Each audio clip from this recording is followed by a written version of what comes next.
larger-than-life beings, I was determined to find my own path to the top of the mountain in sports entertainment. I wasn't gifted with superhuman size or strength, but I did have an insatiable thirst to learn, the physical gifts to take to the air, and an uncle who was more than happy to give me the tools needed to become one of the greatest competitors to ever lace up a pair of boots. Starting my career in Mexico, I'd be known first as La Lagartija Verde, which means the green lizard, and Colibri, hummingbird. Still a teenager, I would eventually earn the highest honor from my uncle, as I was officially crowned Rey Mysterio Jr. I would take everything I had learned from my uncle and make it all my own. I would bring Lucha Libre to the world stage. I would make cruiserweights as popular as our heavyweight counterparts, and I would prove that a cruiserweight could win it all, as long as they were given the opportunity. I would arrive in America, first stopping in ECW, before garnering the attention from the top people at WCW, who quickly signed me to a contract. With my foot in the door, it was just a matter of time before I took over the world of sports entertainment. Every step, a battle. Every opponent, a new face who felt they were superior to me. Every match, giving me a new objective to strive to meet. Should I try to weaken their legs? Throw all of my aerial techniques at them? Maybe surprise them with some defensive lucha libre? Take it to the outside? Show off my newest move? By the time I got to the ring, I always had a little mental list of things I wanted to try in order to win. And with every victory, I got another reminder that the best was yet to come. After winning WCW's Cruiserweight Championship, Cruiserweight Tag Team Championship, and the World Tag Team Championship, I would finally head to WWE to further build my legacy. In the near 20 years since I debuted in WWE, I have become known as, quite simply, the greatest luchador in sports entertainment history, the greatest mass superstar of all time. Rey is the king, having competed against every big name possible and having defeated nearly everyone that stepped in my way.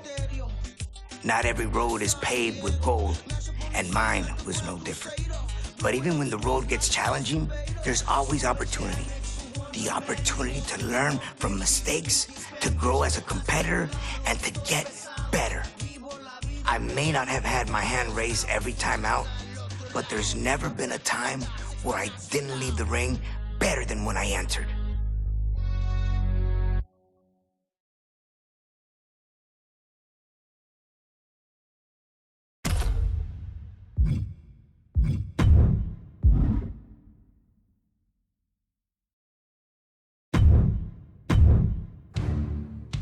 The memories behind the infamous match of Halloween Havoc 1997, which I truly believe is a match that put me on the map. I was a big fan of Eddie growing up, so to be able to forward all these years and then eventually share the ring with him was incredible. It was an honor for me to face one of the Guerreros. Overall, that match was highly important for me. The fact that I could become Cruiserweight Champion that night and defend my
here is your winner, and still the WCW Cruiserweight Champion, Eddie Guerrero!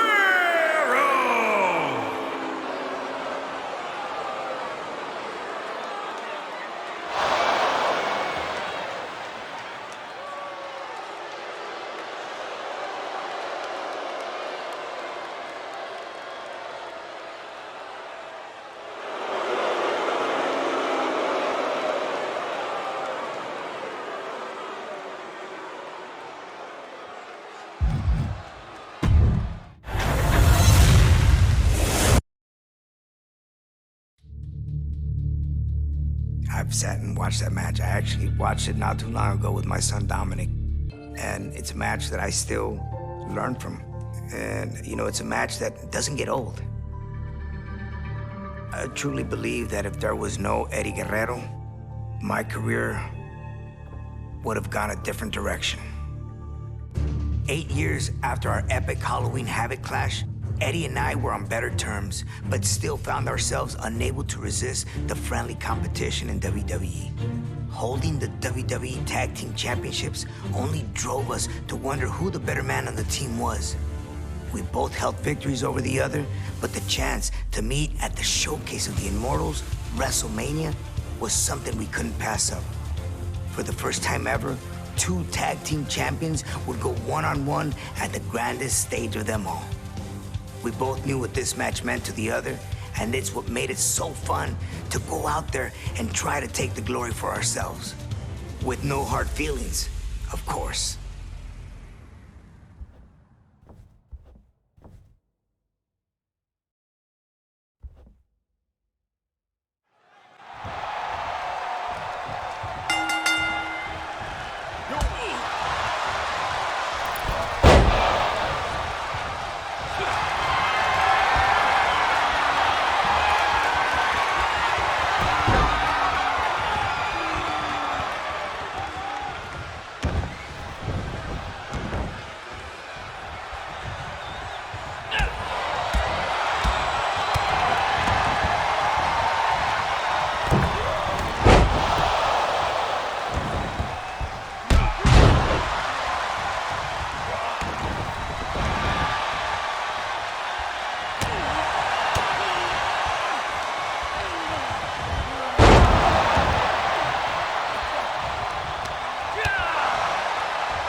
Eddie Guerrero. This day was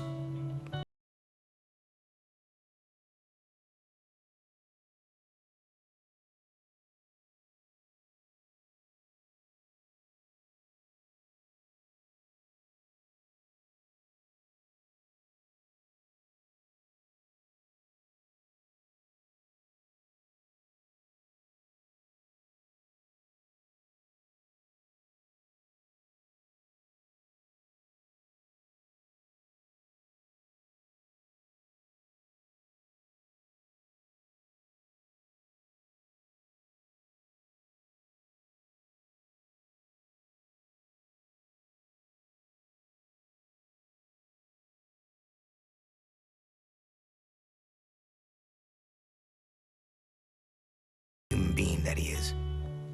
Losing Eddie was one of the most painful experiences in both my personal and professional life. The WWE Universe came together to pay tribute to one of the most respected and beloved superstars of all time. This was a difficult night for all of the obvious reasons, but we wanted to put on a show that Eddie would be proud of. I found myself in a rare one-on-one match with another living legend, the Heartbreak Kid, Shawn Michaels. Of course, I wanted to win for myself, for my fans, and for Eddie.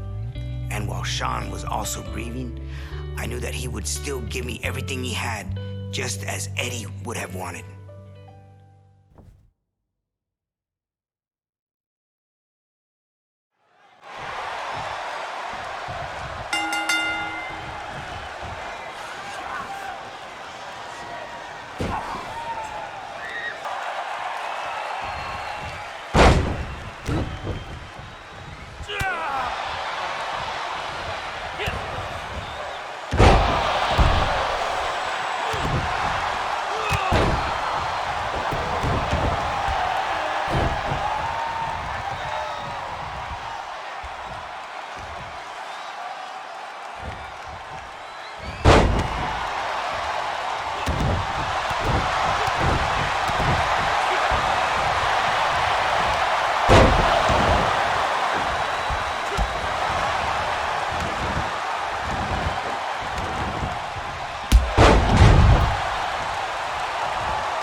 defending a championship is way harder than becoming a champion.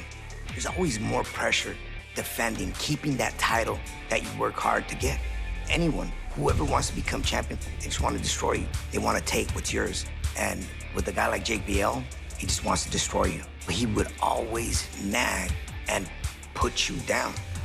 He would step on you and step on you. Amigo! Crush you down and just make you feel this big. Being the smallest superstar in that ring, facing giants in a world of giants, that was my fuel to overcome every time I stepped into the ring with him.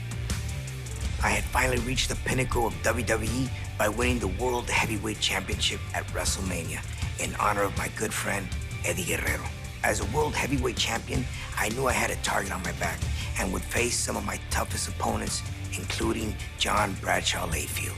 JBL always made it very easy to get motivated for a match. His loudmouth, the constant mockery, and his knack for crossing the line to make things personal. He didn't think I was a real champion. He thought I'd just be a stepping stone to his reign as a dual champion. Went into Judgment Day ready to show him that all his bluster and power wasn't enough to stop Rey Mysterio.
Mysterio!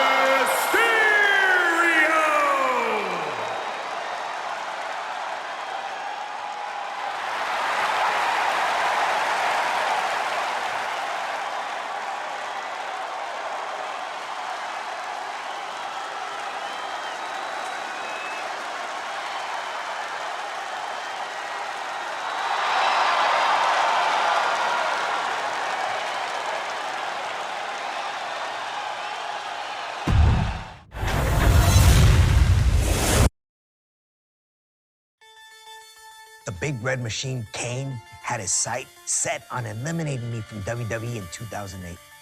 The monstrous 7-foot-tall behemoth took pleasure in mocking my pain and misery.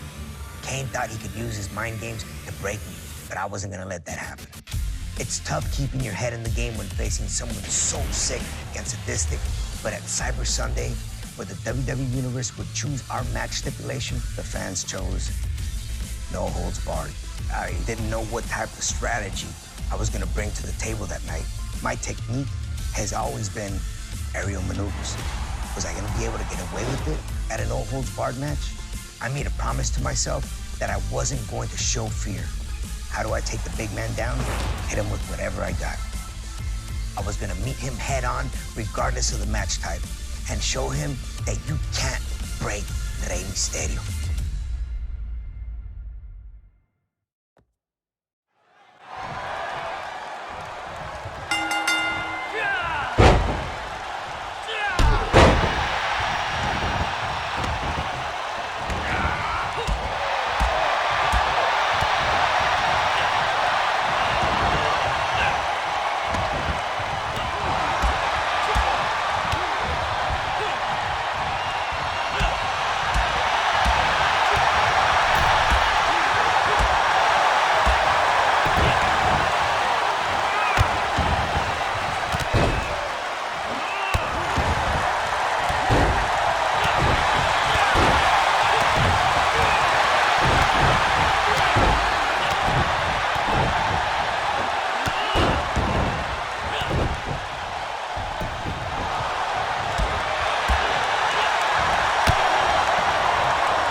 When I became Intercontinental Champion, I was honored to hold the title with such a vast legacy of greatness.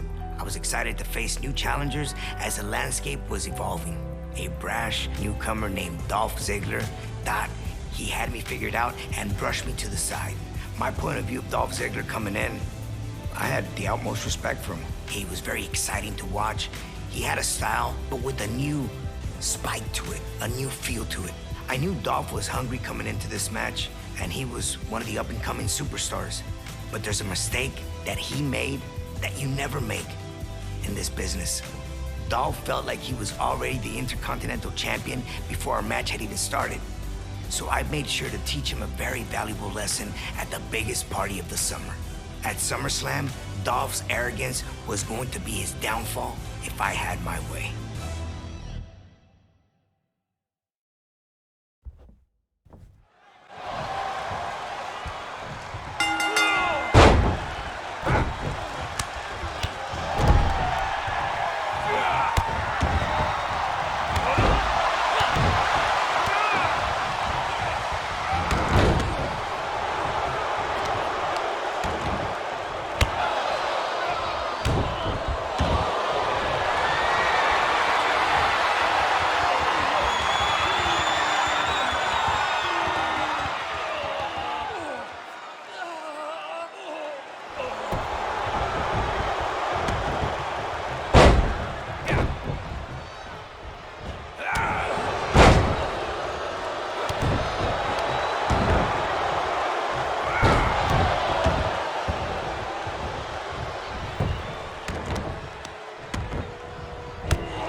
here's your winner, and still the WWE Intercontinental Champion, Mysterio!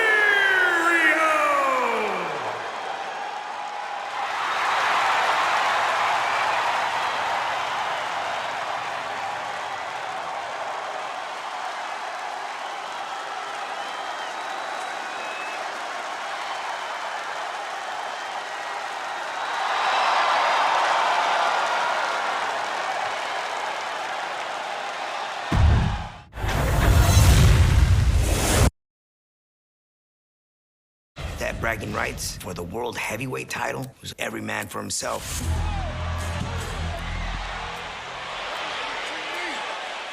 I would have thought that Batista would have known that walking into that match. Right. I'm gonna rip your head off. I'm no stranger to betrayal. Throughout my career, I had people that I thought were friends end up turning their backs on me. But this one, for some reason, it hit a very soft spot.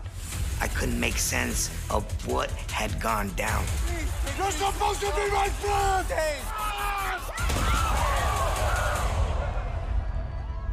If I would have known that this was gonna interfere in our friendship, I would have never have done what I did. We had gone through so much together, and I just couldn't believe how quickly he could throw that all away. I'm not thinking about what we've been through. I'm not thinking about you. I'm thinking about me.